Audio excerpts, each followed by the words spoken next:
चावी कुठे गाडीची?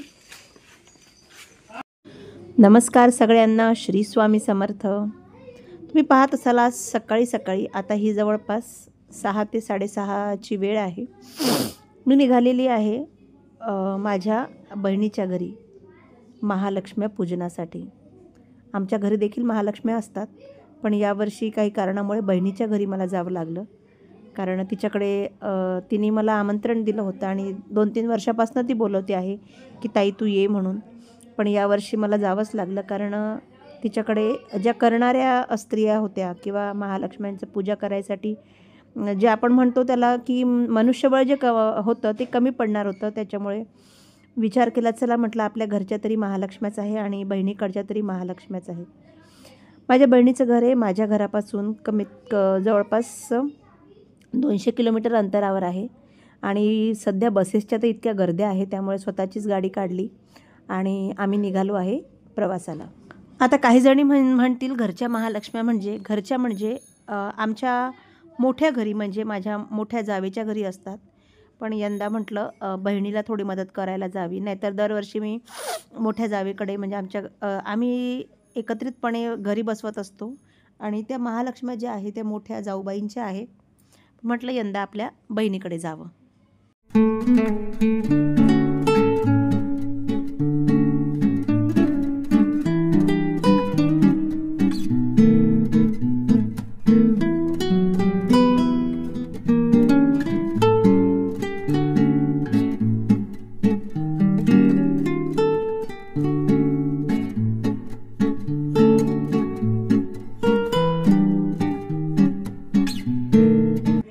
इतका लांब ड्रायव्हिंग करण्याचा अनुभव नाही आहे, पहिल्यांदा इतक्या लांब ड्रायव्हिंग केली आणि थोडी मनामध्ये जरा भीती वाटत होती. पण ते म्हणतात ना की परमेश्वराला आपल्याकडून काही गोष्टी करून घ्यायच्या असतात, तसंच काहीसं म्हणावं लागेल. आणि आम्ही छान अगदी सुखरूप आणि अगदी 6:15 वाजता घरून निघालो आणि आम्ही जवळपास 8:45 वाजता तिच्या घरी पोहोचलो. आणि तिच्या घरी छान त्यांची महालक्ष्म्यांची जी तयारी होती, मखर वगैरे लावण्याची ती तयारी सर्व्हिस करताना जेव्हा हे सणवार आपल्याला करायचे असतात किंवा सगळे सणवार जपायचे असतात आणि विशेष म्हणजे हे सगळे सणवार करण्याची जी हौसही असते, तर त्यावेळेस त्या स्त्रीची किंवा त्या कुटुंबाची इतकी धावपळ होते. पण तरीही संपूर्ण सण, संपूर्ण जी आपण पूजा करतो किंवा आपण एखादा उत्साह साजरा करतो त्या सणाच्या निमित्ताने, तो सगळा झाल्यानंतर जो आनंद, अगदी अवर्णनीय असा आनंद जो आपल्याला मिळतो, तो काही औरच असतो.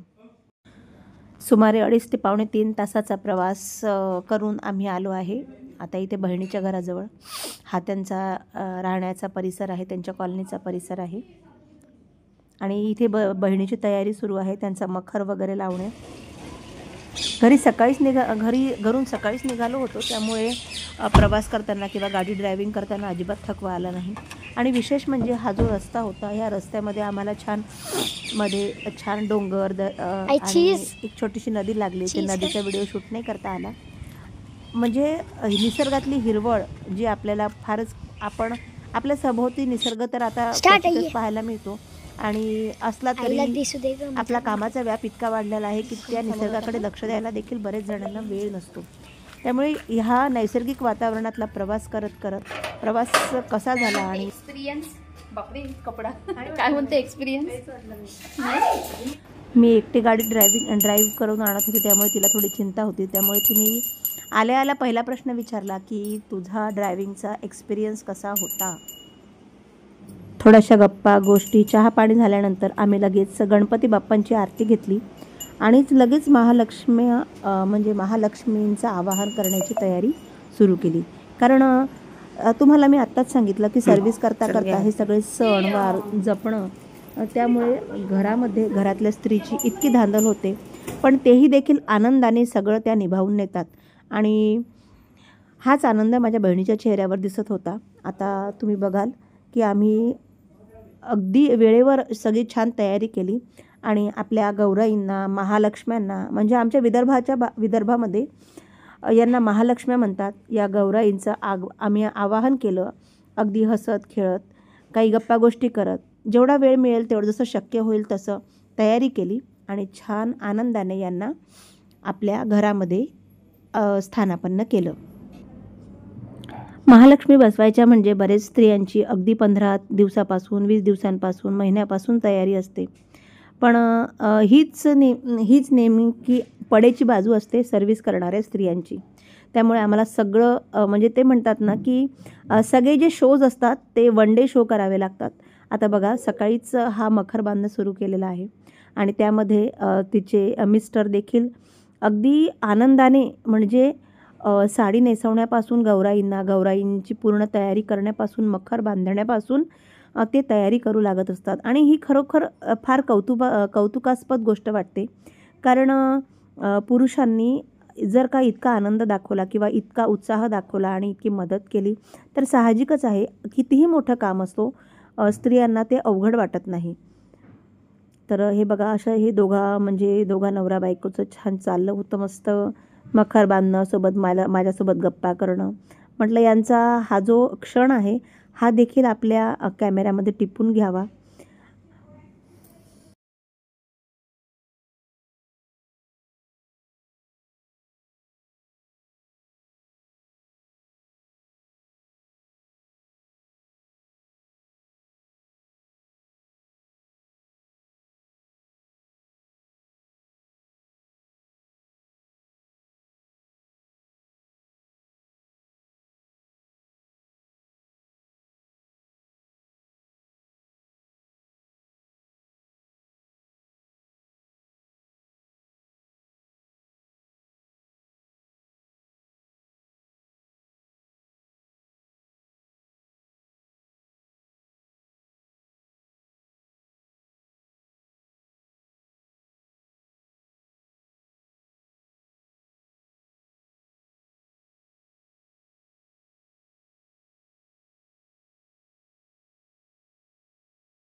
इकडे ना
अखंड सौभाग्य प्राप्तीसाठी स्त्रिया भाद्रपद मासात गौरींचे पूजन करतात. 3 दिवस साजऱ्या केल्या जाणाऱ्या या पूजेमध्ये भाद्रपद शुक्ल पक्षाच्या षष्ठीला ज्येष्ठा गौरीचे आवाहन केले जाते. दुसऱ्या दिवशी पूजन व नैवेद्य तसेच तिसऱ्या दिवशी विसर्जन करतात. एका पौराणिक कथेनुसार असुरांच्या त्रासाला कंटाळून सर्व स्त्रिया आपले सौभाग्य अक्षय करण्यासाठी गौरीला शरण गेल्या. तिची प्रार्थना केली. तेव्हा श्री गौरी मातेने भाद्रपद शुद्ध अष्टमीला असुरांचा संहार करून पृथ्वीवरील प्राण्यांना सुखी केले. अखंड सौभाग्य प्राप्त होण्यासाठी स्त्रिया ज्येष्ठा गौरीचे हे व्रत करतात.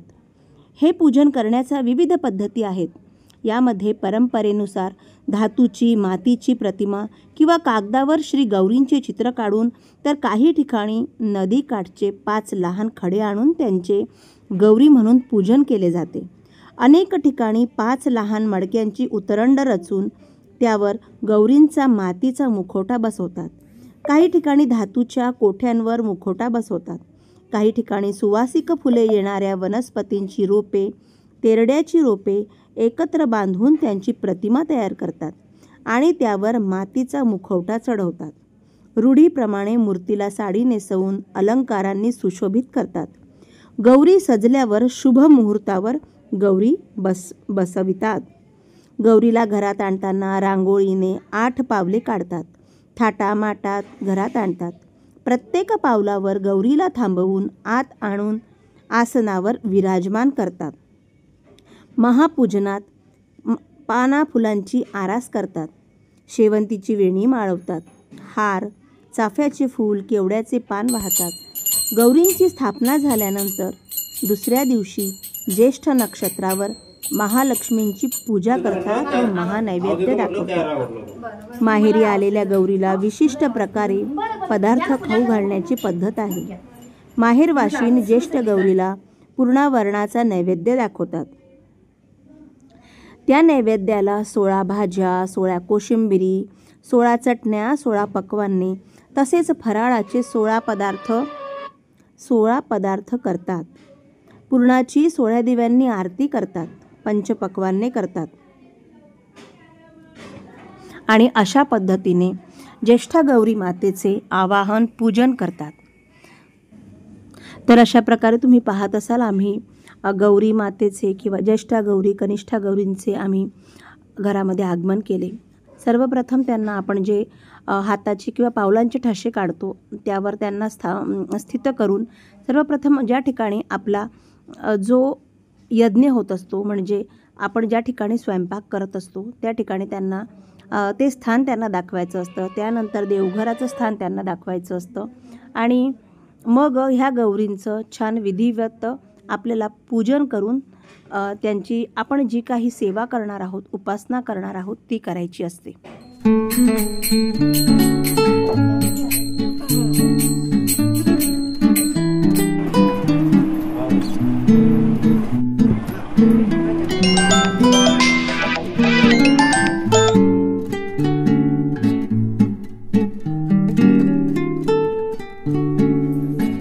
तर अशा प्रकारे सगळ्यांच्या घरी आलेली ही ज्येष्ठ गौरी प्रत्येकांना सुख, समाधान, आनंद, वैभव आणि सगळ्यात महत्त्वाचं दीर्घ आणि निरोगी आयुष्य देवो ही तिच्या चरणी प्रार्थना करते. आणि आजचा व्हिडिओ तुम्हाला कसा वाटला हे नक्की मला कमेंटमध्ये सांगा. आमच्या गौरी कशा वाटल्या, आमच्या म्हणजे माझ्या बहिणीच्या घरच्या, पण आता बहिणीच्या घरच्या काय आणि आपल्या काय, देव हा असा कोणाचा वाटलेला नसतो.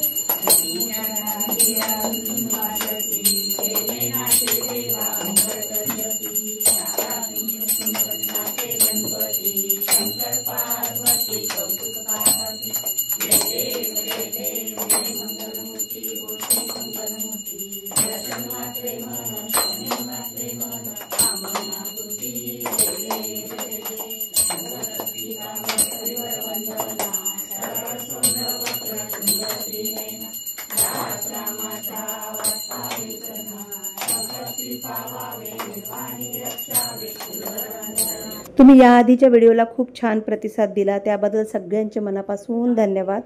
आणि आजचा व्हिडिओला आणि येणाऱ्या आता हा आपला आगमनाचा व्हिडिओ होता आणि पुढचा व्हिडिओ येणार आहे आपल्या ज्येष्ठ गौरी मातेच्या महानैवेद्याचा व्हिडिओ. तर त्या नैवेद्याला त्या व्हिडिओला आणि या व्हिडिओला देखील असाच तुमचं भरभरून प्रेम द्या. पुन्हा भेटूया अशाच व्हिडिओमध्ये.